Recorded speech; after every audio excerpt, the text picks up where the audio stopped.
27 তারিখ প্রোগ্রাম কে করছে না করছে, আদৌ কজন ছাত্রছাত্রী আসবে, সত্যি করে ছাত্রছাত্রীরা, তা নিয়ে আমি যথেষ্ট ডাউটফুল। তবু আমি সেটা নিয়ে আমার বক্তব্যের বিষয় নয়, সেটা ভাবনারও বিষয় নয়। এরা একটা মিডিয়া হাইপ তৈরি করতে চেয়েছে, সেই যে যা করার করুক। কিছু রিলস আমার কাছে এসছে কয়েকটা স্কুলের ম্যাডামরা যারা ছাত্রীদের নিয়ে মিছিল করছে, কিন্তু তারা বিভ্রান্তিকর তথ্যগুলোই ছাত্রছাত্রীদের মধ্যে তুলে ধরছে এবং তাদের দিয়ে স্লোগানিং করাচ্ছে। একজন টিচার, তার হয়তো কোনো না কোনো জায়গায় রাজনৈতিক পরিচয় আছে। অভিষেক বন্দ্যোপাধ্যায় এই বক্তব্য রাখবেন? নিশ্চিতভাবে রাখার তো কথা, যদিও কে বক্তব্য রাখবেন না রাখবেন সেটা একদম এন্ড মোমেন্টে ঠিক হয়।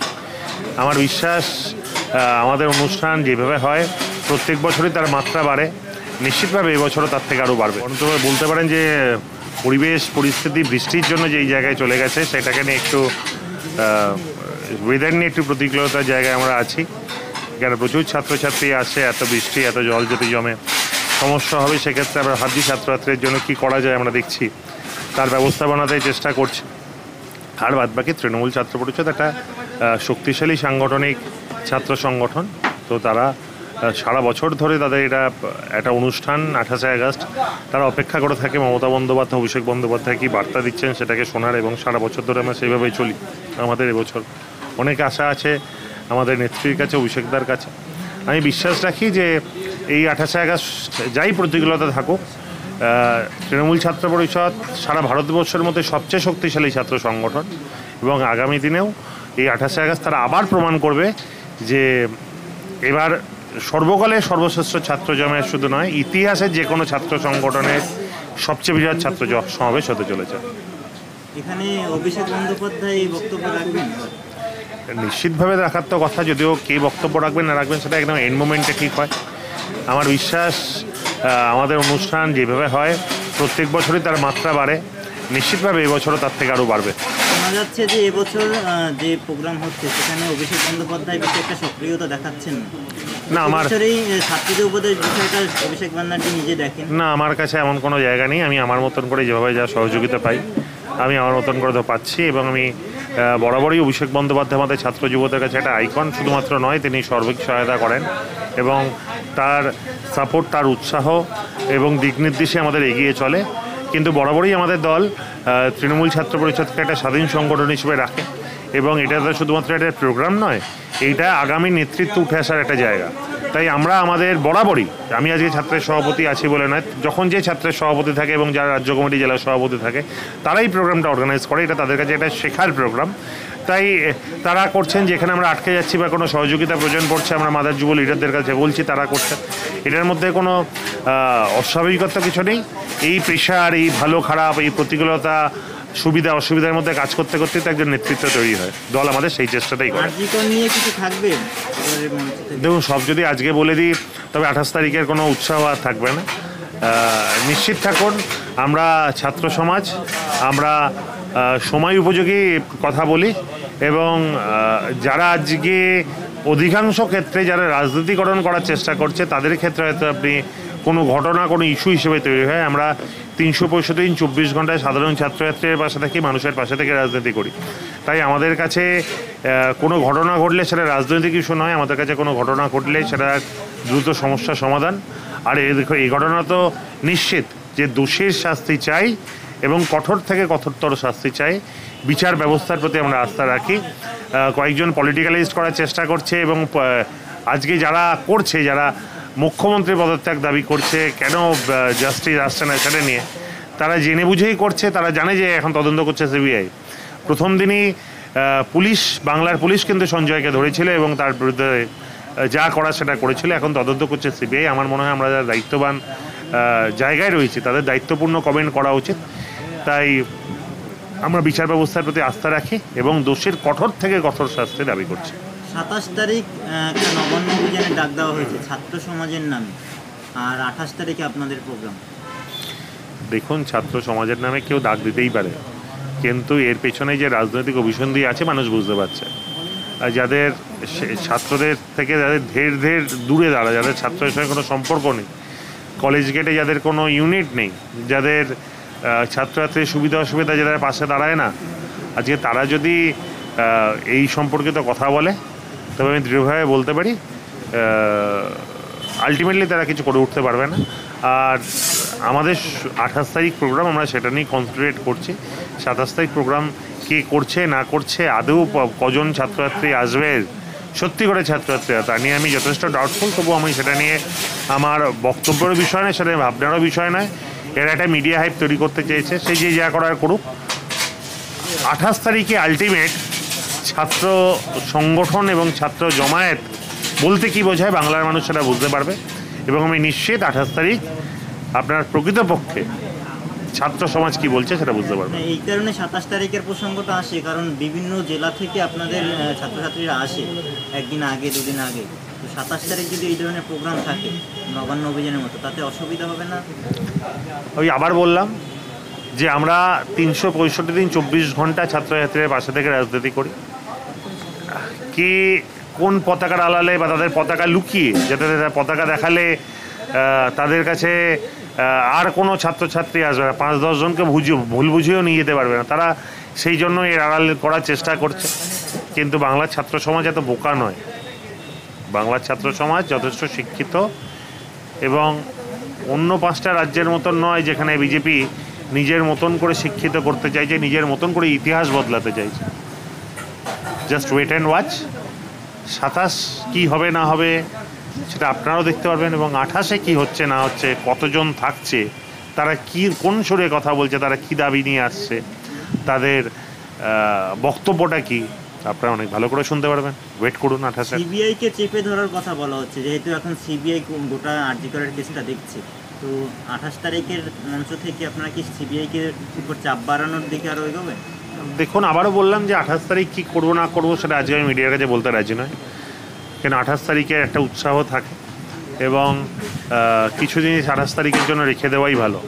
আমি শুধুমাত্র এইটুকুনি বলতে পারি, পশ্চিমবঙ্গ তৃণমূল ছাত্র পরিষদ একমাত্র ছাত্র সংগঠন এই বাংলায় যারা ছাত্রছাত্রীদের পাশে থেকে তাদের প্রয়োজন অপ্রয়োজন অনুসারে রাজনীতি করে। আমরা শিক্ষার মধ্যে গৌরীকরণ পছন্দ করি না। আমরা শিক্ষার পরিবেশ যাতে বাংলায় বজায় থাকে তার জন্য লড়াই করছি।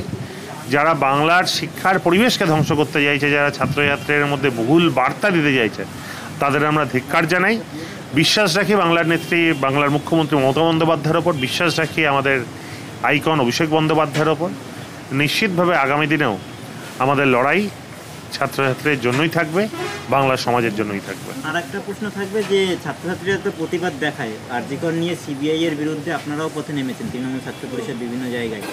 তো বিভিন্ন স্কুল যখন পথে নামছে তখন তাদেরকে নোটিশ দেওয়া হচ্ছে সরকারের তরফ থেকে। এই বিষয়ে তৃণমূল ছাত্র পরিষদের একজন ছাত্র নেতা হিসেবে আপনি কী বলবেন? দেখুন, প্রথম কথা হচ্ছে আমরা সিবিআইয়ের বিরুদ্ধে শুধু পথে নামিনি। আমাদের আন্দোলনটাকে ডাইলুট করে দিলে চলবে না। আমরা আর 5টা রাজনৈতিক সংগঠনের মতন, রাজনৈতিক দলের মতন আমরা কিন্তু এই মৃত্যুকে নিয়ে রাজনীতি করা আমাদের ধাতের মধ্যে পড়ে না। আমাদের প্রতিবাদটা এই অপরাধীর প্রতি যতটা, আমাদের এই প্রতিবাদটা এই অপরাধটার প্রতিও ততটা।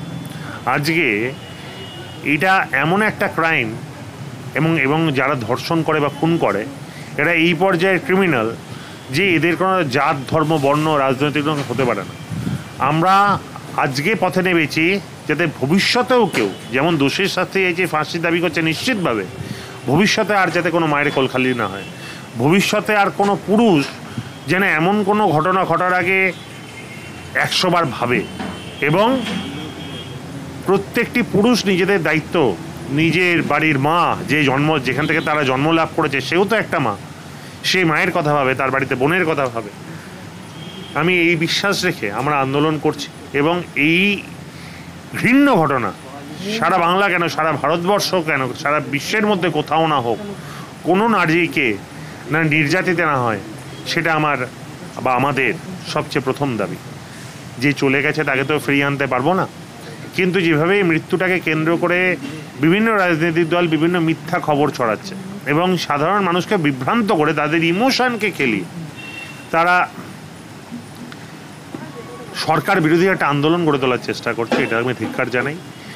কারণ তাদের লক্ষ্য জাস্টিস নয়, তাদের লক্ষ্য ভবিষ্যতেই ক্রাইম বন্ধ হোক সেটা নয়, তাদের লক্ষ্য এর মধ্যে দিয়ে মমতা বন্দ্যোপাধ্যায়কে নোংরা কুৎসে আক্রমণ করা, মমতা বন্দ্যোপাধ্যায়ের বক্তব্যকে কেটে চারটে টুকরো করে বিভিন্ন বক্তব্য জয়েন করিয়ে একটা দাঁড় করানো, যেখানে মমতা বন্দ্যোপাধ্যায় বলছেন নাকি 10 লক্ষ টাকা আমি দেবো, সেটা যে সত্যি নয় সেটা আমরা আমাদের সোশ্যাল মিডিয়া এবং বিভিন্ন জায়গায় পরবর্তীকালে দেখেছি। কিন্তু এটা দুর্ভাগ্যের, মানুষ, অনেক শ্রেণীর মানুষ পজিটিভ খবরের থেকে নেগেটিভ খবরকে আগে নেয় এবং তারা ভেরিফিকেশান না করেই সেই খবরগুলো শেয়ার করে, এবং এর ফলে পরিবেশ পরিস্থিতি অনেক জটিল হয়েছে। আপনি প্রথম থেকে দেখুন না, প্রথমে কি বলা হলো, বাড়ির লোককে নাকি পুলিশ বা হাসপাতাল কোনো বিভ্রান্তিকর বা মিথ্যে তথ্য দেওয়া হয়েছে, সুসাইডের কথা বলা হচ্ছে, সেটা আদপেও নয়। আর তাদেরকে বলা হলো আমরা বাজারে শুনলাম তার কলার বোন এবং পেলভিক বোন নাকি ভেঙে গেছে, আদৌ সেটা নয়। নাকি 150 গ্রাম সিমেন্ট পাওয়া গেছে। ভাবতে পারছেন কতজন পুরুষ লাগে যে এখানে আসছে, বা এইভাবে পুলিশের পক্ষে ডিনোট করাও সম্ভবপর নয়। একসময় বলা হলো তৃণমূল কংগ্রেসের নেতা সোমেন মহাপাত্রের ছেলে নাকি এই ঘটনার সঙ্গে জড়িত। এই যে যিনি সেনকে নাইট ডিউটিতে ছিলেন সেই ছাত্র নিশ্চিতভাবে নাম তার এক মহাপাত্র, কিন্তু তার সঙ্গে দূর দূরান্তে কোনো সম্পর্ক সেই ঘটনায় নেই, সে একটা নাইট ডিউটি করছিল, তার তো কোনো দোষ নেই, সেই ঘটনার সঙ্গে সম্পর্কযুক্ত নয়, কিন্তু কীভাবে ফেক নিউজ ছড়ানো হচ্ছে। পরবর্তীকালে মমতা বন্দ্যোপাধ্যায়ের বক্তব্য, সরকারের বক্তব্য যেইভাবে নোংরামো করা হচ্ছে, আমরা ধিক্কার জানাই। আপনার সঙ্গে এতক্ষণ বসে ইন্টারভিউ দিচ্ছি, এই ইন্টারভিউর মধ্যেও আপনি বিভিন্ন কথাকে আজকের এআইয়ের যুগে যোগ করে করে একটা শব্দ আপনি দাঁড় করাতেই পারেন, কিন্তু সেটা সত্যি নয়। আজকে বিভিন্ন শব্দ গুচ্ছ যেভাবে মুখে বসিয়ে দেওয়া হচ্ছে, এটা কিন্তু একটা খুব চিন্তার বিষয়। আমরা ছোটোবেলায় একটা প্রবন্ধ লিখতাম যখন ক্লাস 2-3-তে ছিলাম, বিজ্ঞানের আশীর্বাদ এবং অভিশাপ। আজকে এই ঘটনায় কিন্তু বিজ্ঞানের অভিশাপগুলো আমাদের কাছে ভীষণভাবে উঠে আসছে। আমি নিশ্চিতভাবে চাইব বিজ্ঞান আরও শক্তিশালী হোক, কিন্তু বিজ্ঞানের আশীর্বাদের সঙ্গে অভিশাপের বিষয়গুলোকে নিয়েও আমাদের ভাবনা চিন্তা করতে হবে। আজকে এই যুগে সোশ্যাল মিডিয়ায় যে যা ইচ্ছা লিখতে পারে, আজকে ফেসবুকে, ইনস্টাগ্রামে, হোয়াটসঅ্যাপে আমরা যে কোনো খবর অনেক আগেই চালিয়ে দিতে পারি। একটা সময় মানুষকে খবরের জন্য অপেক্ষা করতে হতো খবরের কাগজের ওপর, তার পরবর্তীকালে দূরদর্শনের উপর ভরসা রাখলাম, তার পরবর্তীকালে এই নিউজগুলো আরও অ্যাডভান্স লেভেল এলো। বর্তমান দিনে কিন্তু মানুষ নিউজ চ্যানেল যত থাকে তার থেকে বেশি অনেক আগে খবর পৌঁছে দেয় পোর্টালগুলো, এবং আজকে পোর্টালের পরবর্তী পর্যায়ে আজ প্রত্যেকেই একজন আমরা সাংবাদিক। কোনো ঘটনা হলো বা কিছু ঘটলো আমরা ফেসবুক আগে জানতে পারি। আজকে আমরা প্রত্যেকেই এক একজন সাংবাদিক। এই যে অলিম্পিকের সময় আমার পদকের কথা, আমি তো সবসময় টিভিতে বসার সময় পেতাম না, কিন্তু আমরা সবাই ফেসবুকে দেখলেই জানতে পারতাম যে এ ব্রোঞ্জ পেয়েছে বা এ সিলভার পেয়েছে। এটা যেমন আমাদের সুবিধা, তেমন অসুবিধা হচ্ছে কেউ কোনো কথা যারা ফেসবুকে পোস্ট করে তাদের কাছে অধিকাংশের কাছে কোনো দায়িত্ব থাকে না। সে চাইলে ভালো বলতে পারে, খারাপ বলতে পারে, সত্যি বলতে পারে, মিথ্যে বলতে পারে। আর আজকের এরকম ঘটনায় যে কোনো ভুয়ো খবর মানুষের কাছে অনেক বেশি নেগেটিভ ইম্প্যাক্ট করছে। আমি আপনাদের চ্যানেলের মধ্যে দিয়ে আবেদন জানাই, যে যা কথা বলুক, সরকার পক্ষের বলুক, সরকার বিপক্ষে বলুক, আপনারা দয়া করে একবার ভেরিফাই করে নেবেন। কোনো খবর পাওয়ার সঙ্গে সঙ্গে আমি আগে খবরটা দিলে আমার রিচটা বাড়বে, এই ছোট্ট প্রলোভন থেকে যদি আপনি দূরে রাখতে পারেন, দেখবেন সমাজটাকে শান্ত রাখার ক্ষেত্রে আপনার অনেক গুরুত্বপূর্ণ অবদান থাকবে। আজকে এই পরিবেশ পরিস্থিতি যারা রাস্তায় নেমেছে, বিভিন্ন স্কুল থেকে হাওড়ার কয়েকটি স্কুল, তাদের চিঠি দেওয়া হচ্ছে, এই নিয়েও খুব বাড়ছে মানুষের মধ্যে যে এইভাবে দেওয়ার চেষ্টা হচ্ছে। দেখুন, আমি বেশ কিছু রিলস আমার কাছে এসছে, কয়েকটা স্কুলের ম্যাডামরা যারা ছাত্রীদের নিয়ে মিছিল করছে, কিন্তু তারা বিভ্রান্তিকর তথ্যগুলোই ছাত্রছাত্রীদের মধ্যে তুলে ধরছে এবং তাদের দিয়ে স্লোগানিং করাচ্ছে। একজন টিচার, তার হয়তো কোনো না কোনো জায়গায় রাজনৈতিক পরিচয় আছে, কিন্তু সেই শিক্ষক বা শিক্ষিকারা যারা জাস্টিস ফর আরজি কর চাওয়ার আগেও রিজাইন সিএম বা বাংলার ধিক্কার জানিয়ে বাংলাকে ভারতবর্ষের কাছে তারা বিশ্বের কাছে ছোট করছে, আমরা তার বিরুদ্ধে। আর ছাত্রছাত্রীরা নিশ্চিতভাবে প্রতিবাদ করবে। এটা স্কুলের ছাত্রছাত্রীদের ক্ষেত্রে কিন্তু আমার দায়িত্বটা আরও বেশি থাকে। আজকে বাচ্চাদের রাস্তায় নামিয়ে দিয়ে তাদেরকে ভুল শিক্ষা দেওয়া এবং ভুল পথে পরিচালনা করা এবং সামনে দাঁড়িয়ে স্কুলের ম্যাডামরা রাজনৈতিক স্লোগান দেওয়া, এটা নিশ্চিতভাবে কোনো শিক্ষা প্রতিষ্ঠানের কাজ হয়ে উঠতে পারে না। আমার দৃঢ় বিশ্বাস, প্রতিবাদ আমরা সবাই করি, আমরাও প্রতিবাদ করেছি, কিন্তু সরকারেরও একটা পর্যায়ে থাকে যখন সবকত প্রতিবাদকে একটা জায়গায় এসে বাঁধতে হয়, রাস্ট আনতে হয়।